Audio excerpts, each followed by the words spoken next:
Bonjour, chers écouteurs. La marche de l'histoire.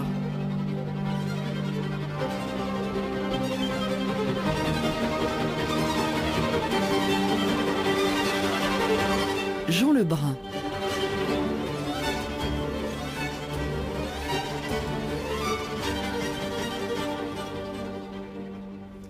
L'or, depuis le 19e siècle, de l'étalon au placement. En 2011, l'or peut faire figure de placement, un temps soit peu solide par période de gros temps, mais au début du 19e siècle, il fondait largement le système des monnaies des puissances commerçantes d'Europe et d'Amérique du Nord, au point de devenir l'étalon. Dans les années 1870, au XXe siècle, changement de distribution sur la scène des grandes nations. L'or reste au centre, mais le dollar est appelé à devenir la référence, jusqu'à ce que le président Nixon l'en détache en 1971. Et depuis, devenu largement inutile, l'or demeure convoité, encore qu'il serait peut-être plus prudent, si on a des fonds, d'acheter, je ne sais pas moi, des actions de fabricants de cigarettes, de valeur autrement moins susceptible de variations imprévues. Pour donner du champ à notre réflexion aujourd'hui, un historien d'excellente alloi, j'ai nommé Michel Margueras, bonjour. Bonjour. Qui tient la chaire d'histoire économique et sociale de la Sorbonne à Paris 1, où s'illustrèrent naguère Marc Bloch, et puis un grand spécialiste de l'or. Pierre Villard. Eh oui, alors on ne n'entendra pas aujourd'hui la voix de Pierre Villard, mais celle d'un autre grand orateur, grand conférencier, René Sédillot. L'or, il est martelé depuis 7000 ans.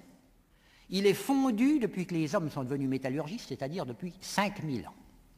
Il est monnayé depuis 2500 ans. L'or, à coup sûr, depuis 7000 ans, a été une réserve et il reste une réserve. Monnayé depuis 2500 ans, Michel Margueras. Oui, effectivement, les monnaies d'or apparaissent dès l'Antiquité.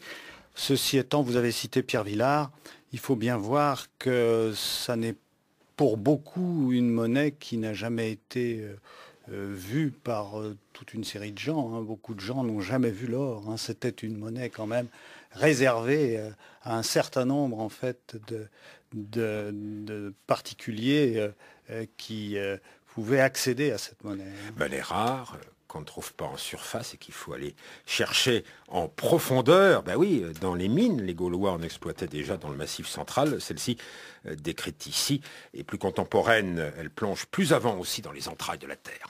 Nous sommes obligés de nous mettre à genoux pour passer dans un boyau extrêmement étroit et très très bas, presque rampé, dans une toute petite galerie. Et alors là, on est au pied de l'or. Dans la mine de Valrès, en Afrique du Sud, Christian Billner. Nous avons maintenant devant nous, sur une table, les lingots coulés. Je vais essayer d'en prendre un et de le sous-peser. C'est extrêmement lourd, très très lourd. Je vais demander à quelqu'un de me tenir le micro parce qu'il me faut les deux mains pour soulever le lingot. Il pèse, voilà, il pèse 35 kilos. Nous avons donc devant nous 3, 6, 7, 8, 9 lingots de 35 kilos d'or pratiquement pur à 99%. Mais attendez, le lingot, Michel Margueras, tel qu'on l'entend aujourd'hui, labellisé, certifié, cacheté, poinçonné, c'est beaucoup moins. Oui, c'est beaucoup moins, oui.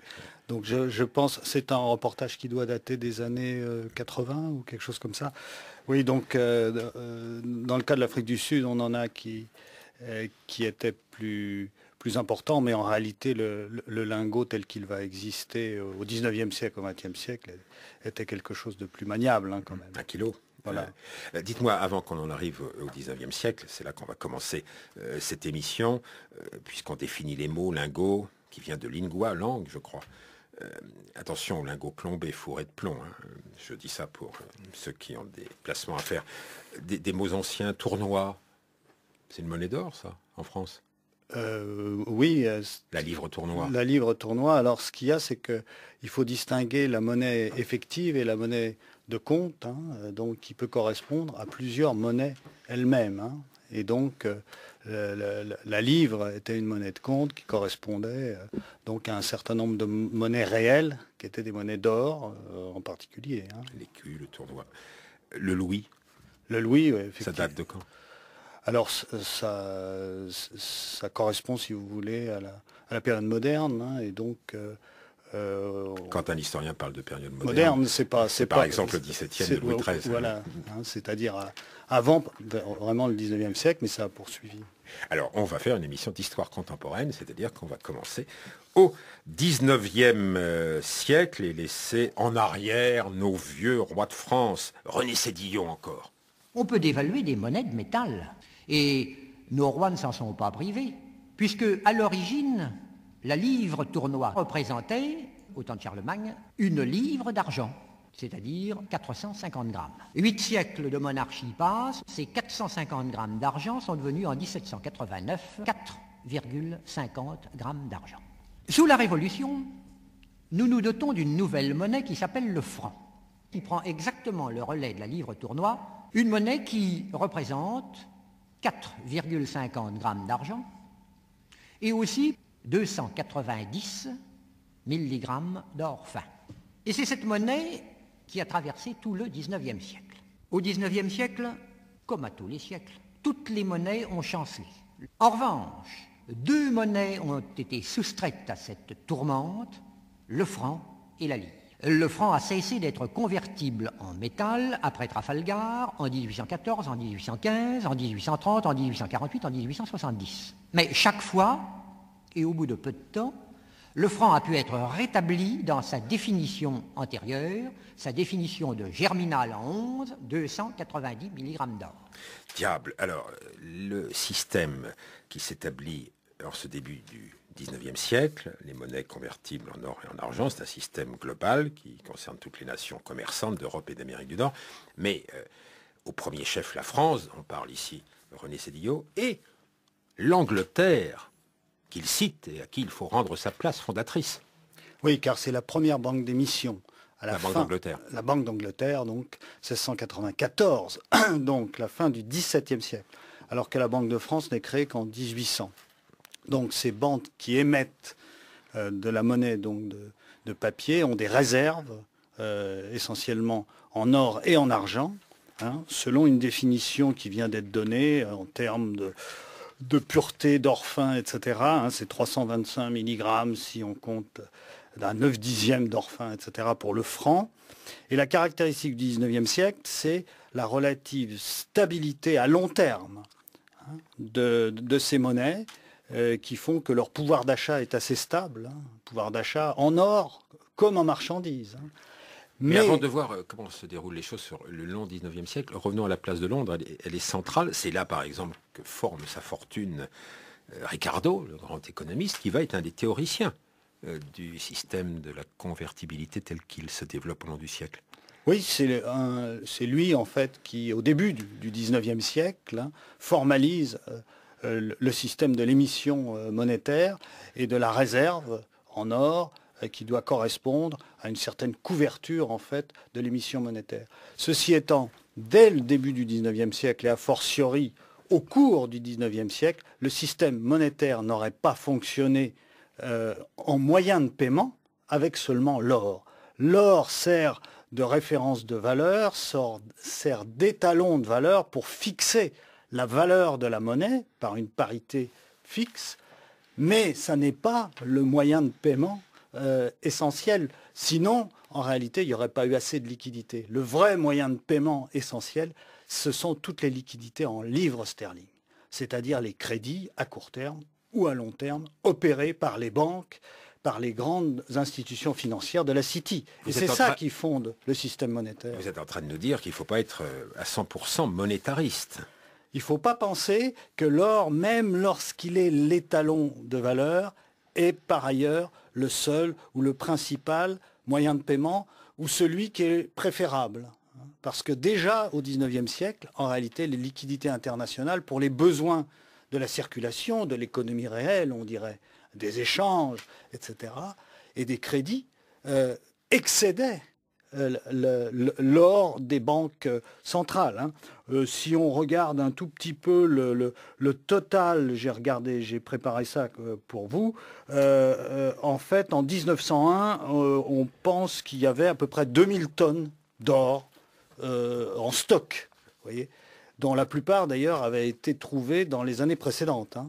parce qu'il y a une accélération de la découverte on va parler de l'or. des Voilà. découvertes d'or, mais puisque Donc vous 2000 tonnes d'or, ça ne permettrait pas en fait les échanges tels qu'ils ont pu exister en 1900. Puisque vous préparez les choses, est-ce que je peux faire la comparaison avec l'alpinisme que vous pratiquez peut-être, puisque vous avez un nom qui vient des Alpes. Quand on prépare une course, il faut de la corde, c'est la monnaie, mais enfin il faut du muscle, de l'effort, celui que produit le sportif. L'économie réelle, c'est ça. Oui, je vais être beaucoup moins disert sur l'alpinisme, Ah bon. je vous dis tout de suite. Mais votre comparaison, effectivement, peut te dire.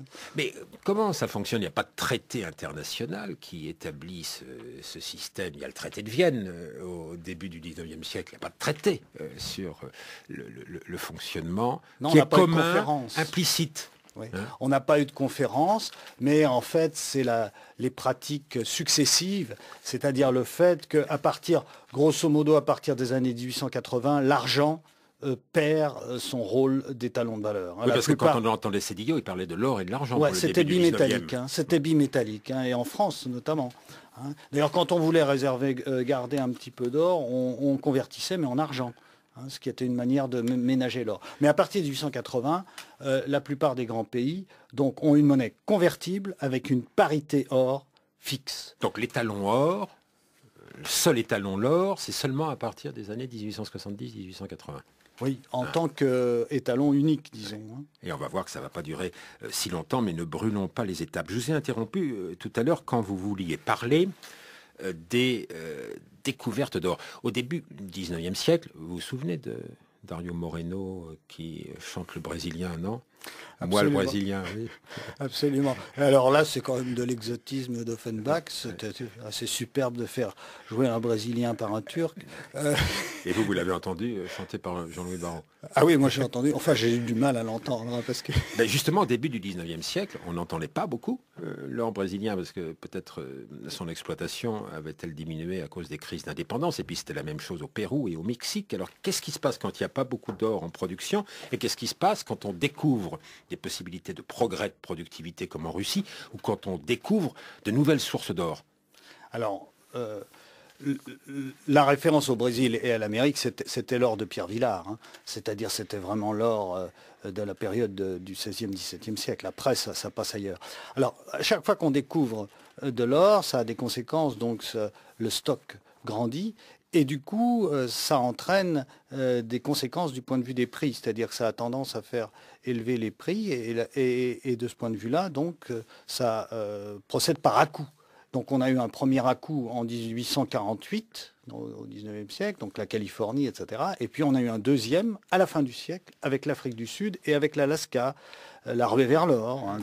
Alors voici, faute de Dario Moreno, la conquête de l'Ouest, c'est donc l'époque de l'expansion la plus significative. Elle a lieu, vous l'avez dit, aux États-Unis des découvertes d'or. D'immenses territoires entrèrent dans l'Union, avec leurs somptueux noms espagnols, Rio Grande, Santa Fe, Albuquerque, El Paso. Et le plus étincelant de tous, Californie. C'est ici, à Sutter's Mill, qu'en 1848, un homme trouva au bord d'un ruisseau une chose qu'il ne cherchait même pas. Et la clameur de sa découverte se propagea à travers le continent jusqu'à Boston, New York, Savannah, et au-delà des océans, à Londres, Paris, Berlin. De l'or. When formed our band, we are well manned to journey afar to the promised land. The golden ore is rich in store on the banks of the Sacramento shore. Then ho, boys, ho, for California, oh. There's plenty of gold, so I've been told, on the banks of the Sacramento. Then ho, boys, ho, for California, oh. There's plenty of gold, so I've been told, on the banks of the Sacramento. Sacramento, donc découverte milieu du 19e.